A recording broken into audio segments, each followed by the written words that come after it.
नमस्कार किसान भाइयों, स्वागत है आपका इस वीडियो में।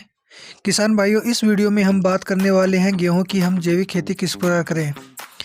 तो किसान भाइयों, करें वीडियो की शुरुआत। इससे पहले आप लोगों से मेरा अनुरोध है, आप इस चैनल पर नए हैं तो चैनल को सब्सक्राइब कर लें, साथ ही साथ बेल आइकन को प्रेस कर लें।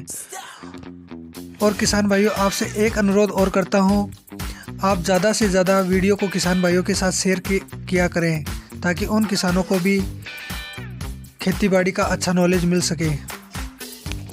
तो किसान भाइयों, वीडियो की शुरुआत करते हैं। तो किसान भाइयों, जैविक खेती करने से पहले हमें एक बात का विशेष ध्यान रखना होता है, अपने खेत की तैयारी।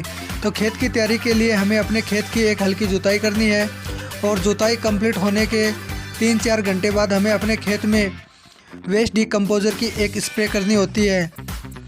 साथ ही साथ वेस्ट डिकम्पोज़र की स्प्रे होने के बाद हमें अपने खेत में जीवा अमृत की स्प्रे करनी होती है। जीवा अमृत की स्प्रे करते समय आप लोग ध्यान रखें कि जैसे ही आप जीवा अमृत की स्प्रे करें, अपने स्प्रे पंप का आगे से नोज़ल खोल के रख दें, जिससे हमारा स्प्रे पंप जाम ना हो।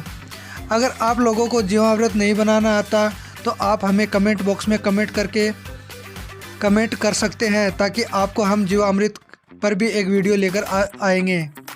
तो किसान भाइयों, मैं आपको बता देता हूं कि आप जैसे ही वेस्ट डिकम्पोज़र की स्प्रे करते हैं, उसका एक फ़ायदा ये होता है कि हमारे खेत में जो हरी घास होती है वो वेस्ट डिकम्पोज़र से बिल्कुल वेस्ट के रूप में तैयार हो जाती है, जिससे हमारे खेत को अच्छी प्राकृतिक खाद मिल सके।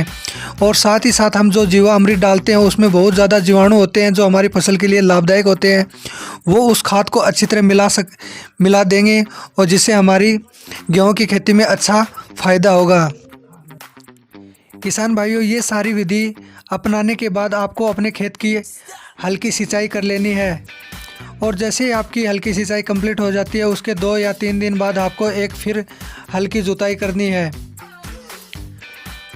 इसके बाद आपको किसान भाइयों बात करें किसान भाइयों बीज की, तो बीज आप ऐसा बीज का प्रयोग करें जो आपके क्षेत्र में होता हो। इसके लिए सबसे अच्छा उपयोग यही है कि आप अपने आसपास के किसानों के साथ संपर्क में रहें, और उन किसानों से पूछें कि आपके खेत में कौन सा बीज का प्रयोग किया है और कितना उत्पादन हुआ है। जो उत्पादन सबसे अच्छा हुआ है, आप उसी बीज का उन्हीं किसानों से लेकर प्रयोग करेंगे तो सबसे अच्छा रहेगा, क्योंकि आप मार्केट से जो बीज लेके आएंगे वो पता नहीं आपके लिए अच्छा होगा या नहीं होगा। अगर आप ऐसा भी नहीं कर पा रहे हैं तो आप लोग एक बात का और विशेष ध्यान रखें, आप अपने क्षेत्र के कृषि वैज्ञानिकों के संपर्क में रहें और उनसे सलाह लें कि हमारे इस वातावरण में, इस प्रकार की ज़मीन में कौन सी गेहूं की हम बुआई करें जिसका अच्छा उत्पादन हो। तो किसान भाइयों, आपको उन सभी वैज्ञानिकों की या अपने किसानों की सलाह लेने के बाद ही अपने खेत में बीज का प्रयोग करना चाहिए। बात करें बीज की बिजाई की, तो बीज की बिजाई के लिए हमें जो आपने बीज का चयन किया है, उस बीज को 1 हेक्टेयर में आपको 40 से 60 किलो का प्रयोग करना है। अगर आप ये प्रयोग आप अपनी मिट्टी के अनुसार कर सकते हैं, जैसे हल्की दोमट मिट्टी है तो आप इसका मात्रा बढ़ा सकते हैं, अगर चिकनी मिट्टी है तो इसकी आप मात्रा घटा सकते हैं। किसान भाइयों, मैं आपको वीडियो में जिस प्रकार बताऊं, आप उसी प्रकार अगर गेहूं की खेती करते हैं तो आपको बिल्कुल कम पानी में, अर्थात 4 पिलाई में ही आपकी गेहूं बिल्कुल पककर अच्छी तरह तैयार हो जाएंगी। क्योंकि किसान भाइयों, मैं बात करता हूं अगेती खेती की। तो अगेती खेती में आप 20 अक्टूबर से लेकर 20 नवंबर तक अगेती गेहूं की खेती कर सकते हैं, जो मार्च में बिल्कुल पककर अच्छी तरह तैयार हो जाएंगी।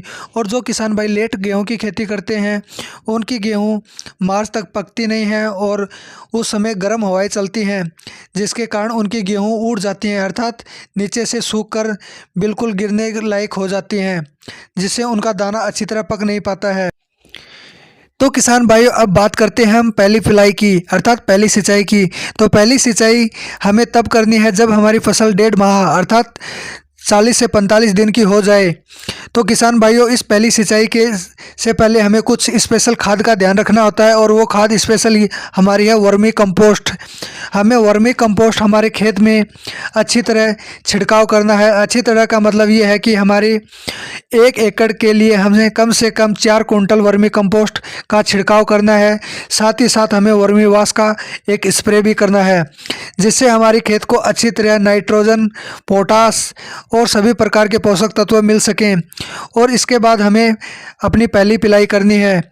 तो किसान भाइयों, जैसे ही हमारी पहली की पिलाई कंप्लीट होती है, उसके 10-15 दिन बाद आप देखोगे तो आपकी गेहूं की खेती बिल्कुल हरी भरी काले रंग की अच्छी तरह हो जाएगी, और आपको लगेगा कि वास्तव में जो लोग यूरिया DAP की खेती कर रहे हैं, हमारी खेती उनसे काफ़ी विपरीत दिशा में जा रही है। अब बात करें किसान भाइयों दूसरी सिंचाई की, तो दूसरी सिंचाई में मैं आपको बता देता हूं कि जब आपकी फसल 80 से 90 दिन की हो जाती है, उसी समय आपको दूसरी पिलाई करनी होती है, और उसी पर क्रम से चलते हुए हमें तीसरी चौथी पिलाई करनी होती है। और जब आपकी चौथी पिलाई कंप्लीट होती है, उस समय आपको दिखाई देगा कि आपकी गेहूं की फसल में जो दाने होते हैं वो बिल्कुल पककर बिल्कुल सुनहरी कलर के हो जाते हैं, और फसल बिल्कुल पककर तैयार हो जाती है। तो किसान भाइयों, जल्द होंगे हाजिर एक नई वीडियो के साथ। चैनल पर नए हैं तो चैनल को सब्सक्राइब कर लें और बेल आइकन को प्रेस कर लें, और ध्यान रखें वीडियो अन्य किसानों के साथ ज़्यादा से ज़्यादा शेयर किया करें, ताकि उनको भी अच्छा नॉलेज मिल सके। धन्यवाद।